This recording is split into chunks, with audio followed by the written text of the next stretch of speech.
Hello friends, welcome back to my channel. हम अपना cover कर रहे हैं हरियाणा जीके और उसका चैप्टर स्टार्ट कर रखा हमने minerals and energy resources of Haryana. उसका पहले हमने मिनरल वाला पार्ट कवर करा था, जिसके अंदर यूँ देखा था कौन रिस्पॉन्सिबल है, कौन इसके ऑपरेशन से देखता, कौन एडमिनिस्टर करता है।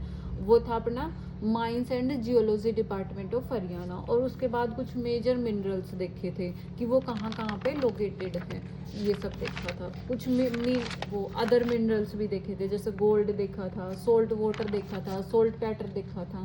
ठीक है, उसके बाद हमने स्टार्ट करा था अपना एनर्जी रिसोर्सेज। और उसमें एनर्जी रिसोर्सेज में हम कहाँ तक कर चुके थे कि इसके अंदर इलेक्ट्रिसिटी से रिलेटेड जो भी हरियाणा के अंदर मेन मेन ऑर्गेनाइजेशंस है वो देखे थे।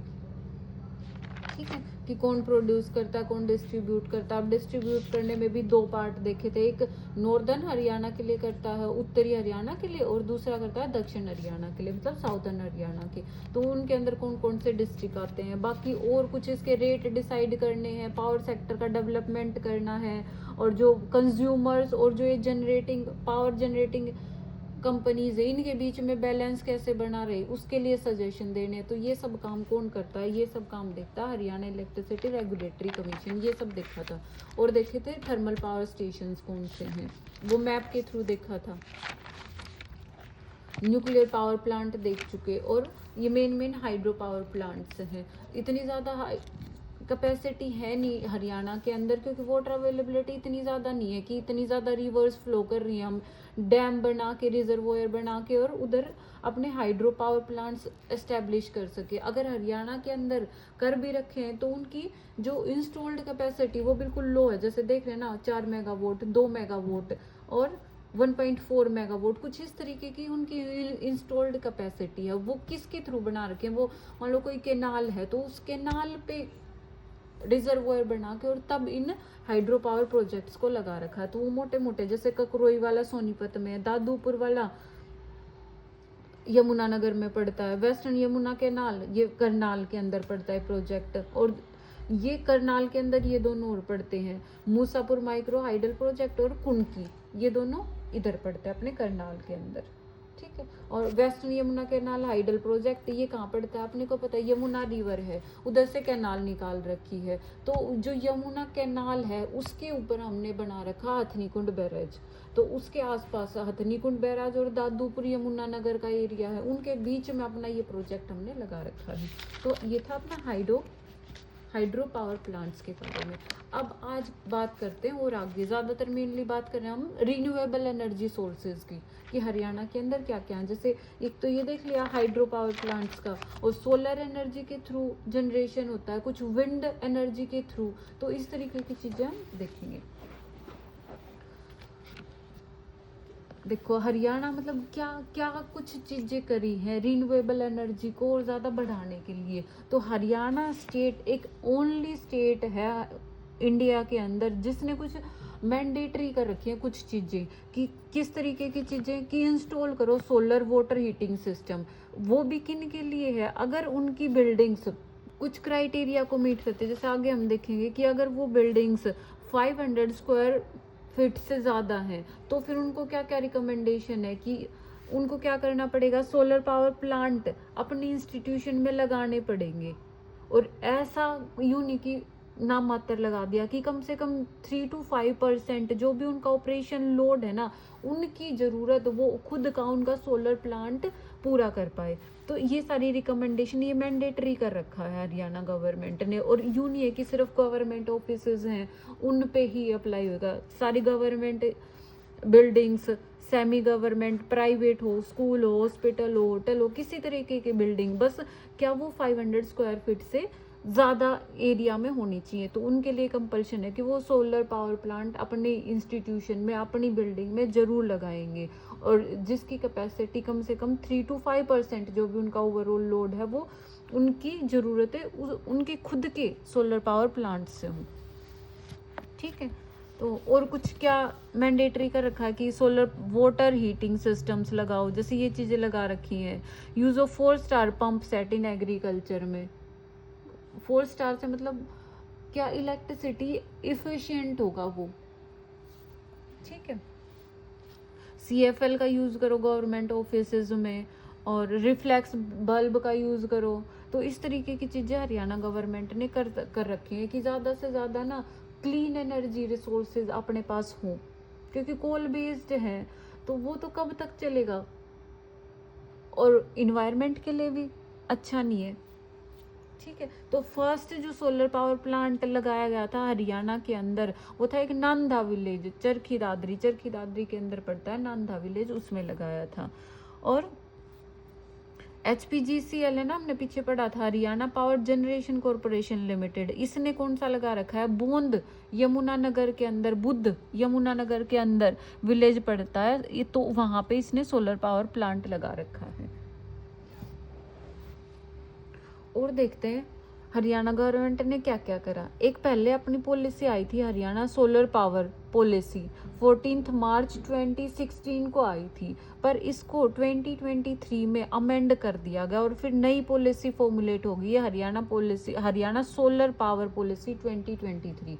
तो इसके मेन ऑब्जेक्टिव क्या थे, क्या रीजंस थे जिनकी वजह से इसमें 2016 वाली में पॉलिसी में कुछ चेंज लेके आए और नई पॉलिसी अमेंड करी। तो इसके क्या क्या थे कि जो सोलर एनर्जी है ना, उसका जो टोटल इलेक्ट्रिसिटी प्रोडक्शन हरियाणा के अंदर हो रहा है उसके अंदर सोलर एनर्जी के शेयर को इंक्रीज करा जाए। तो एक तो मेन ऑब्जेक्टिव यही था।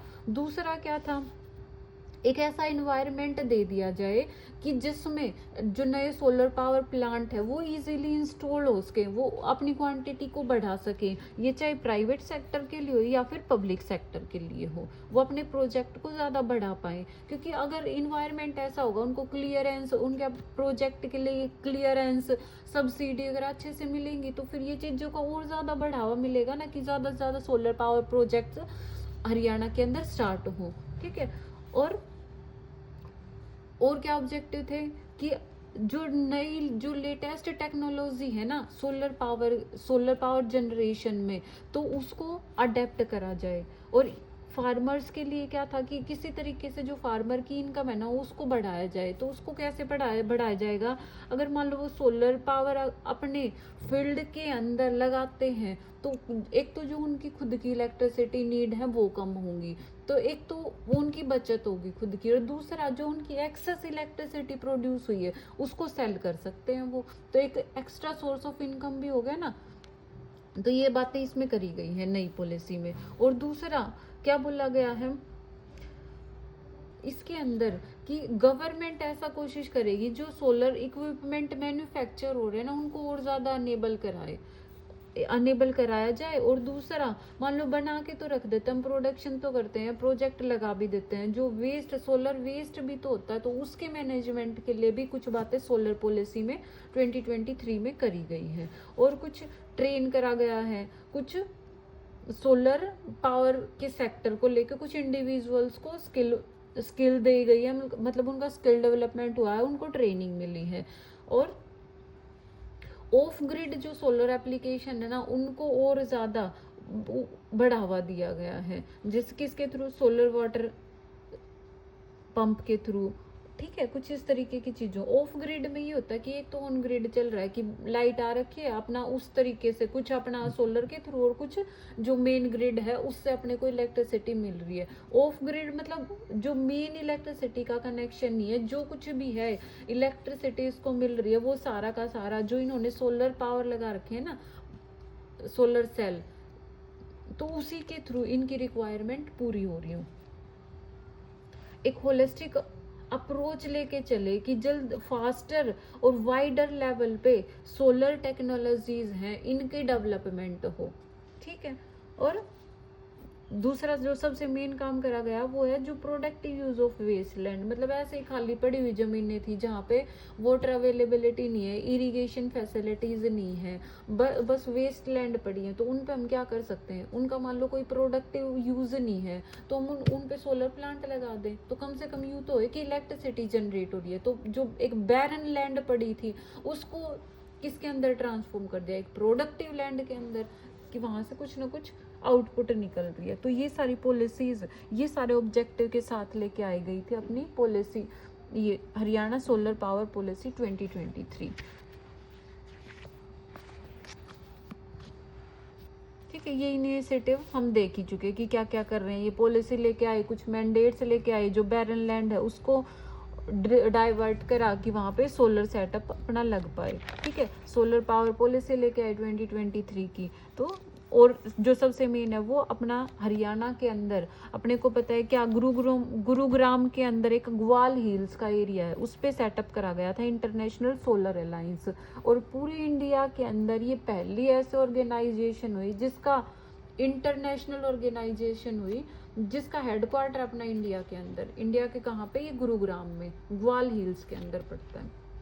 स्टार्ट कब हुआ था ये? 25 जनवरी 2016 को।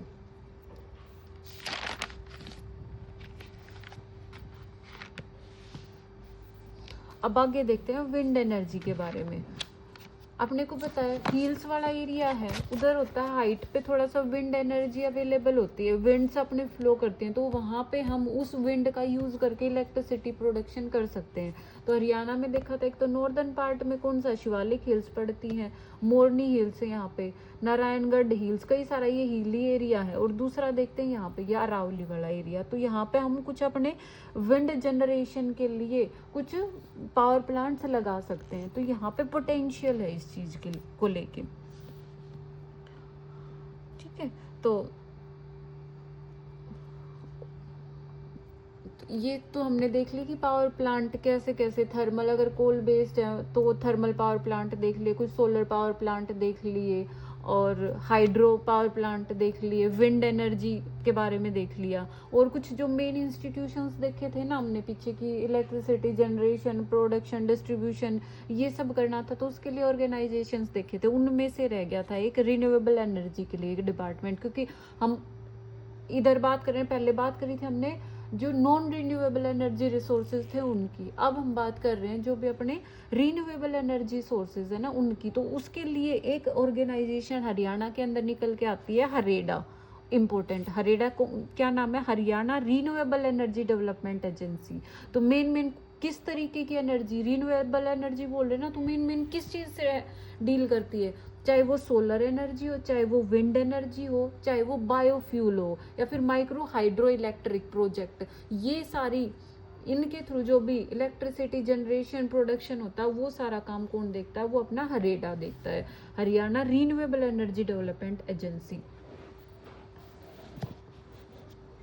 ठीक है, ये कब स्टार्ट करा गया था, ये मई 1997 में हुआ था कि कुछ जो कन्वेंशनल सोर्स हैं जैसे कोल, नेचुरल गैस, इनके थ्रू तो प्रोडक्शन होता है, पर नॉन कन्वेंशनल सोर्सेज हैं जो, वो कैसे, solar energy, wind energy, biofuel, या फिर हाइड्रो इलेक्ट्रिक एनर्जी। तो ये जो नॉन कन्वेंशनल है, इन सब के थ्रू हम एनर्जी का इलेक्ट्रिसिटी प्रोडक्शन करें और डिस्ट्रीब्यूशन और यूज करें।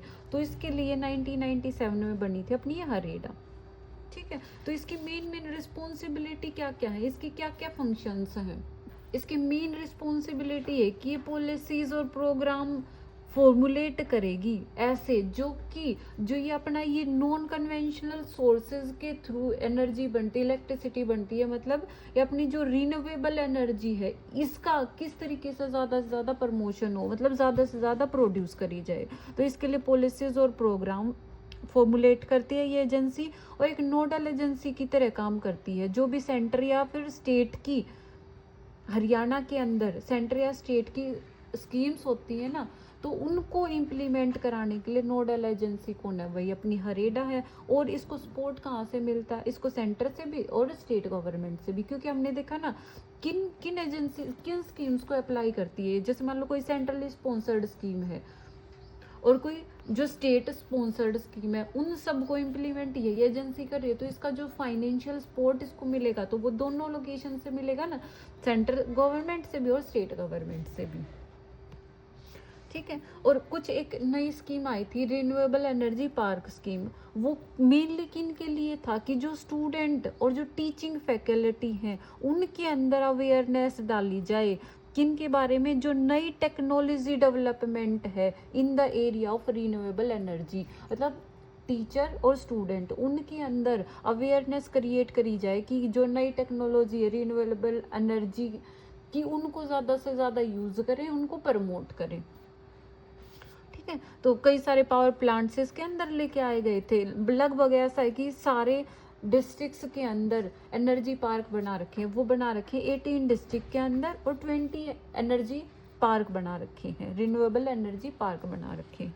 ठीक है। और कुछ स्कीम्स हैं मेन जो एनर्जी के सेक्टर में इम्पोर्टेंट है, जैसे हमारा गांव जगमग गांव योजना किस लिए बनाई गई थी कि 24 आवर अनइंटरप्टेड पावर सप्लाई रहे। अपने को दिखता है ना कि गांव वाले एरिया में कई बार यूँ होता है कि लाइट, कुछ पहले होता था कि लाइट के लिए वो होता था कि 2 घंटे आ गई, 4 घंटे आ गई, 5 घंटे आ गई, कुछ इस तरीके का एक टाइम इंटरवल फिक्स था।